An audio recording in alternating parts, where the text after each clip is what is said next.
Você já sabe que a nossa primeira parada é no Rio de Janeiro com o jornalista Fernando Molica. Molica, bem-vindo mais uma vez. Boa quinta-feira, hein, para todos nós. Bom dia, Elisa. Bom dia a todos. Eu tô de Brasília, tô todo de azul também, ó. Isso significa o quê? Significa... Que você é gremista lá no fundo, assim. Qual é a sua mensagem subliminar, Fernando Molica? Olha, no Sul eu gosto mais do Grêmio. Tem uma camisa meio parecida com a do Botafogo, mas eu não sou Botafogo, mas apenas uma simpatiazinha pelo Grêmio. Nada além disso. Essa linha vermelha aí atrás de você tá me deixando incômoda com essa cor do Flamengo.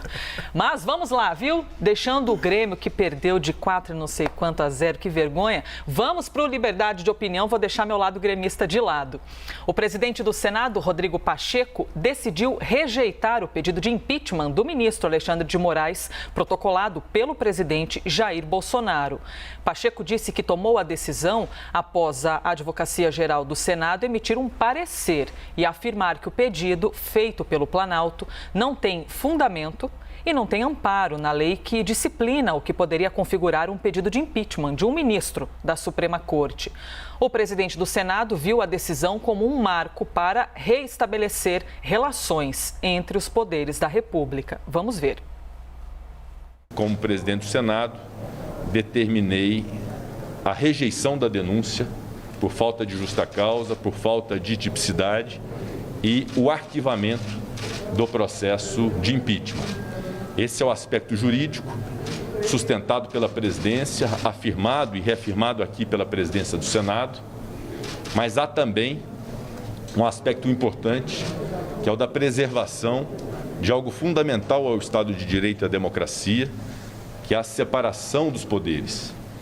E quero crer que esta decisão, que define por parte do Senado Federal e da presidência do Senado Federal este pedido de impeachment, possa constituir um marco de restabelecimento das relações entre os poderes. Molica, você acha que é possível que essa decisão signifique, como disse Pacheco, um marco, uma possibilidade de equilibrar a relação entre os poderes? Isso é possível ou seria uma ilusão passageira? Olha, o problema é que isso depende do presidente Jair Bolsonaro. Quem é que está complicando essa relação é o presidente Jair Bolsonaro, que não aceita derrotas no Supremo Tribunal Federal, que não aceita medidas tomadas por ministros do Supremo Tribunal Federal e não recorre dessas medidas. Talvez a medida mais polêmica, né, que o ministro Alexandre de Moraes tenha tomado foi quando ele impediu a posse do Ramagem, do delegado Ramagem, na direção da Polícia Federal, que ali pode-se alegar que ele interferiu num ato do presidente da República, num direito do presidente da República. Só que, na época, o governo não recorreu dessa decisão do Alexandre de Moraes. Calou, consentiu. Enfim, então o problema é que agora o presidente Jair Bolsonaro cria essas crises sempre artificiais, e aí cria esse problema. Aí pede o pedido de impeachment e gerou todo esse problema. Diz que vai apresentar também o pedido de impeachment do ministro Barroso. São crises meramente artificiais. E ele está complicando essa relação entre poderes. O presidente Jair Bolsonaro não aceita derrotas, não aceita ser contrariado. Agora, ele revela não ter disposição para um projeto aí de abandonar, não é nem preciso conversar não, é só abandonar esses ataques. Como ele, pelo visto, não vai fazer isso, essa proposta aí de acordo, de conversa, a tendência é isso não prosperar, porque o polo que gerou toda essa confusão continua gerando confusão. Elisa. Molica, é possível dividir essa decisão observando pelo aspecto jurídico e observando também pelo aspecto político? Na verdade, a gente está falando de uma única coisa. É uma coisa só, né? Tanto que o presidente do Senado, ele teve o cuidado de consultar a Advocacia Geral da instituição, do próprio Senado, que respirou um parecer mais técnico, que diz que não há motivo para impeachment, porque não houve. Quando você pega a lei que regula os crimes de responsabilidade, que cita os casos possíveis de impeachment de ministros do Supremo Tribunal Federal, não houve nada nesse sentido. O que o Bolsonaro fez foi questionar decisões do ministro ministro do Supremo. E um juiz é livre para tomar suas decisões que podem ser contestadas em outras instâncias, no caso, o plenário do Supremo Tribunal Federal. Um juiz não pode ser condenado por suas decisões, não pode ser afastado do cargo por suas decisões. Então, o pedido tem um viés, a recusa ao pedido tem um viés técnico, institucional, a leitura da lei que regula os crimes de responsabilidade e também um componente político óbvio, que é para que entrar numa crise criada artificialmente pelo presidente Jair Bolsonaro. E foi bom que o Rodrigo Pacheco tenha tomado logo essa decisão, não esperou muito tempo para isso, não deixou esse troço rolar por muito tempo para evitar aí o prosseguimento dessa crise. Mas, enfim, o presidente já demonstrou que gosta de manter os seus temas, que gosta de alongar essas crises que ele mesmo cria. Elisa. Vou trazer agora aqui para o nosso quadro um assunto que diz respeito ao STF, uma decisão tomada pelo ministro Edson Fachin, que arquivou um pedido feito pelo presidente Jair Bolsonaro para suspender um artigo do regimento interno da Corte. O presidente Bolsonaro queria impedir o Supremo de abrir investigações sem o aval do Ministério Público Federal, mas Fachin rejeitou essa solicitação. Como você avalia, então, Molica, essa decisão do ministro do Supremo em relação a um pedido feito pelo presidente da República? Mais uma vez, é uma decisão do regimento do Supremo Tribunal Federal. O presidente Jair Bolsonaro contestou algo interno do Supremo Tribunal Federal, que dá aquele artigo que permite que, em determinadas situações muito específicas, o Supremo tome a iniciativa de abrir investigações, não dependa de uma provocação do Ministério Público, enfim. Então é isso, é um artigo que está lá, há anos está lá. Aí o presidente implica com isso porque nele foi baseado a investigação, o inquérito das fake news, que bate às portas do Palácio do Planalto, que chega ali a parlamentares próximos ao presidente, que chega a parentes do presidente, né? No caso, o vereador Carlos Bolsonaro, eventualmente ao deputado Eduardo Bolsonaro, aí bate na porta do Palácio do Planalto, aí o presidente, não, então não quero. Então, sabe, o presidente tomou posse lá em 2019, aí não cuidou, aí de repente aquele artigo vira um problema. Enfim, mais uma vez, o presidente Jair Bolsonaro cria problemas que não existem. Ele se afasta da discussão de problemas concretos e trata de investir em questões que não existem. Tinha que estar falando aí de inflação, crise energética, desemprego, nada disso ele trata. O que ele trata é dos problemas que ele mesmo cria. Elisa. Molica, eu me lembro que quando a gente estava falando aqui, depois da postagem do presidente da República, em que ele disse que levaria o pedido de impeachment de 2 ministros do STF, eu cheguei a lhe perguntar se, porventura, Bolsonaro deixaria de fazer isso para não levar a tal da porta na cara, né? De repente, ouvir uma negativa do presidente ali, de Pacheco. Então, nós tivemos, no mesmo dia, a rejeição de Pacheco, e também agora essa rejeição, quando a gente fala do ponto de vista do STF, do ministro Fachin, que arquivou a ação para impedir o STF de abrir um inquérito solicitado pelo presidente da República. 2 negativas no mesmo dia. O que isso reflete no andar da carruagem da política do presidente Bolsonaro? Elisa, eu arrisco dizer que o presidente queria tomar a porta na cara. Ele sabia que nenhum desses pedidos iria adiante. Mas isso reforça a lógica dele, a lógica de se apresentar como vítima das instituições, como vítima de um poder grande, inominado, um poder que não tem cara. E ele é o guerreiro solitário que luta contra tudo e contra todos. Como se ele não fosse um parlamentar aí com mais de 30 anos, Congresso Nacional, como se ele não fosse presidente da República, como se ele não tivesse feito acordos agora na presidência com várias forças políticas. Então ele tenta construir uma imagem de ele é a vítima de um sistema, que ninguém sabe muito bem que sistema é esse. Então ele gosta disso, porque aí ele faz isso, né? Essas medidas, esses pedidos, não foram feitos para ganhar, foram feitos para ser derrotados, para que ele fosse derrotado e pudesse aí animar a sua militância, pudesse criar esse clima de injustiçado. Só para isso. E repito, ele não foi derrotado, não foi o Congresso que derrotou propostas do presidente para combater o desemprego, para combater a inflação, para combater a pandemia, não foi o Supremo que impediu nada. Enfim, o que o presidente quer é assim, são Então, apenas essas propostas foram ali, aquela chamada clara em ovos, né, que você faz aquele volume, o Carlos Lacerda que falava muito isso, clara em ovos. Você bate aquela clara e fica aquele troço imenso e não tem nada, sem nenhuma consistência. Ele fez isso apenas para ser derrotado e, mais uma vez, se vitimizar. Elisa. Ontem, dia 25 de agosto, foi uma data bastante importante para o Exército, Dia do Soldado. E o comandante do Exército, Paulo Sérgio Nogueira, na solenidade em comemoração a esse Dia do Soldado, que estava ao lado do presidente Jair Bolsonaro, disse que as Forças Armadas estão comprometidas em cumprir a Constituição. Vamos ver. O momento desta justa homenagem aos soldados, que muito contribuíram e contribuem para a unidade e a grandeza do Brasil, nos motiva a reafirmar o compromisso com os valores mais nobres da pátria e com a sociedade brasileira em seus anseios de tranquilidade, estabilidade e desenvolvimento. Sob a autoridade do Presidente da República, Comandante Supremo das Forças Armadas e integrado à direção superior do Ministro da Defesa, o Exército Brasileiro não para em circunstância alguma, irmanado com a Marinha do Brasil, e a Força Aérea Brasileira mantém-se sempre pronto a cumprir sua missão, delegada pelos brasileiros na Carta Magna. Estão aí, então, as palavras ditas ontem, dia 25 de agosto.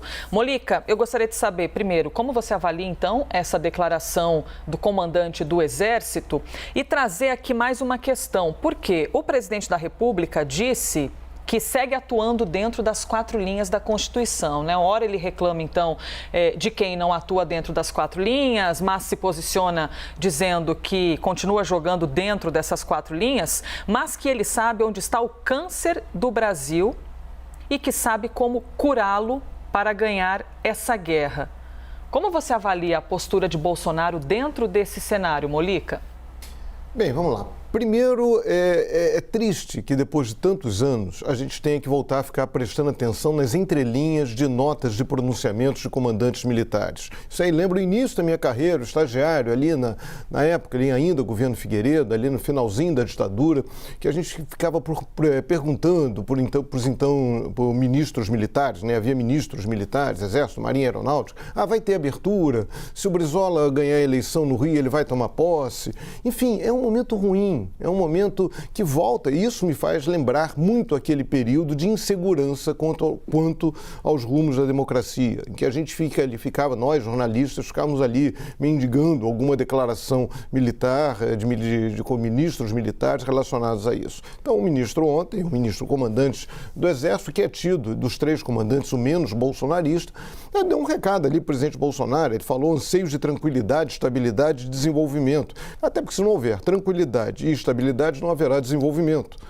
Então, parece ser um recado ao presidente Jair Bolsonaro. Mas, repito, é uma pena, é um bom recado, mas é uma pena que a gente tenha que ficar repercutindo isso, prestando atenção nisso. Agora, vamos lá, esse pronunciamento de ontem do presidente Jair Bolsonaro, que foi postado logo depois das decisões do presidente do Senado e do ministro Edson Fachin, é quase inacreditável. É assim, quando ele fala ganhar guerra, a gente tem que ganhar essa guerra se o povo estiver bem informado. Alguns querem que a gente seja imediatista, volta a falar nessa história de 4 linhas da Constituição, que o Brasil temos um câncer, o Brasil tem um câncer, e ele, Bolsonaro, sabe que câncer é esse. É um discurso de um viés religioso. Isso é muito preocupante. Quando você olha esse discurso, né, eu fiquei vendo agora de manhã, eu vi de novo esse discurso, ele não é um discurso político. O discurso político, olha, a gente tem esse problema aqui, tem esse problema colar, precisamos ter esse problema, tem isso, tal. Não, é uma visão de líder religioso. E o pior, parece que o presidente Jair Bolsonaro está acreditando nessa história de liderança religiosa, porque ele não fala em problema concreto, ele fala numa coisa quase bíblica, ali daquela ideia de que ele é quase um profeta. Ele tem Messias no nome, mas ele não é o Messias. Ele incorpora alguns valores que são muito presentes em discursos religiosos, particularmente de algumas vertentes entre os evangélicos, aquela história da luta do leão de Judá, Davi contra Golias, e ele se mostra isso como porta-voz dessa redenção religiosa, que é algo muito perigoso. O discurso tem que ser um discurso político. A gente está vendo, quando esse discurso religioso chega de uma maneira muito grande ao poder, isso é muito complicado. A gente está vendo o que está acontecendo no Afeganistão. Não é porque aqui no Brasil as pessoas são cristãs e não são islâmicas que não há esse risco. Há um risco, sim. Então, porque um discurso religioso é muito difícil de combater politicamente. Então, isso é muito grave, isso é muito complicado. A ideia, parece que o Bolsonaro está acreditando naquela história de mito. Ele não é mito, ele é presidente da República, tem que cuidar dos problemas concretos do Brasil. A gente tem o câncer da corrupção, a gente tem o câncer do desemprego, o câncer da inflação, o câncer da pandemia. É isso que ele tem que abater. E um outro ponto também, ontem ele fez esse pronunciamento no dia que se completaram 60 anos, houve 60 anos de um outro discurso muito nessa linha, também no Dia do Soldado, um discurso que falava, o então presidente Jânio Quadros, ele falava que afrontou a corrupção, a mentira, a covardia, se sentia esmagado, falou em forças terríveis que se levantavam contra ele, que infamam com a desculpa de colaboração. Aí o Jânio Quadros fez esse discurso para renunciar à presidência da República, 7 meses depois da posse, fez esse discurso no Dia do Soldado, e todos os historiadores são unânimes em dizer que o Jânio queria era voltar ao poder nos braços do povo e com poderes ditatoriais. Felizmente, o golpe de Jânio Quadros não deu certo, ele lançou o Brasil numa crise terrível, uma crise que culminou com o golpe de 64, com a ditadura então implantada. Então, é muito preocupante isso. O presidente tem que cuidar dos problemas reais e não ficar se colocando aí como se ele estivesse dentro da Bíblia lutando, como se ele fosse um Deus, ou um representante de Deus lutando contra demônios. A parada não é essa, Elisa. Próximo assunto aqui do Liberdade de Opinião é o Código Eleitoral. A nova versão do Código Eleitoral prevê a inclusão de uma quarentena de 5 anos para magistrados e militares que quiserem disputar eleições. Se for aprovada, a medida poderia inviabilizar eventuais candidaturas para as próximas eleições, como a do ex-ministro da Justiça, Sérgio Moro. Por outro lado, a matéria também é vista como resposta à politização de policiais militares. Fernando Molica, eu poderia aqui lhe perguntar a respeito apenas da decisão de mudar como seria esse projeto, né? Quando a gente fala de eleição, que pede uma quarentena, mas nas entrelinhas existem muitas mensagens. Você acredita que essa decisão diz mais respeito a questões políticas do que técnicas, Molica? Sim, claramente essa proposta é uma proposta política.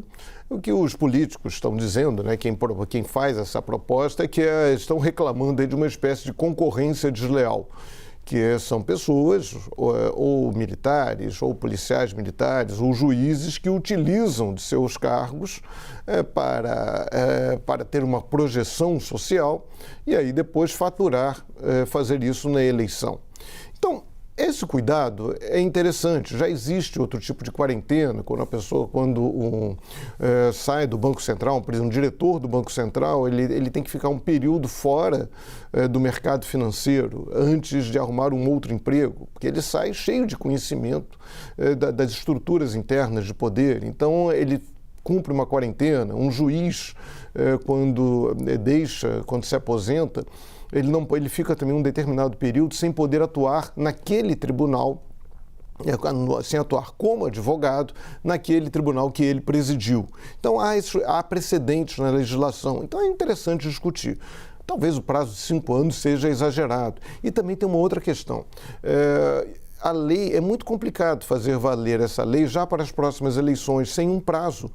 Porque você pega os atuais, as pessoas, os juízes que deixaram seus cargos há pouco tempo, os militares, policiais, a lei atual dá um prazo para que eles sejam candidatos, é um prazo normal. Então, eles estão cumprindo essa lei. Então, você fazer uma lei agora, já de cara, alijando essas pessoas do processo eleitoral, por mais justa que seja essa lei, isso tem cara de golpe, né? Isso tem cara aí de ser uma virada de mesa, porque você faz a lei com o endereço certo. Você sabe quem serão os seus adversários. Você sabe que, olha, então o Moro não vai ser candidato, o Moro não vai poder ser candidato, o policial militar, líder de uma greve tal, de um motim, né? Policial não faz greve, faz motim. Então você está direcionando a lei. E isso é complicado.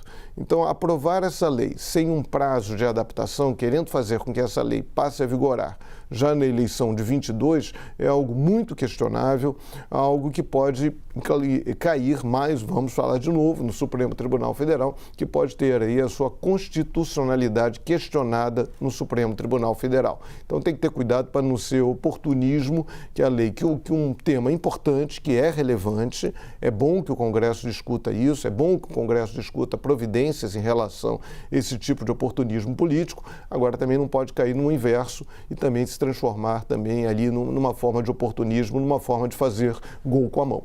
Elisa. Fernando Molica, chegamos ao fim aqui do nosso tempo desta quinta-feira, então até amanhã.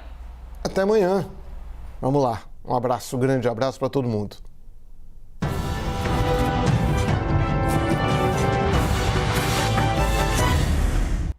As opiniões emitidas pelos comentaristas do quadro não refletem necessariamente a posição da CNN.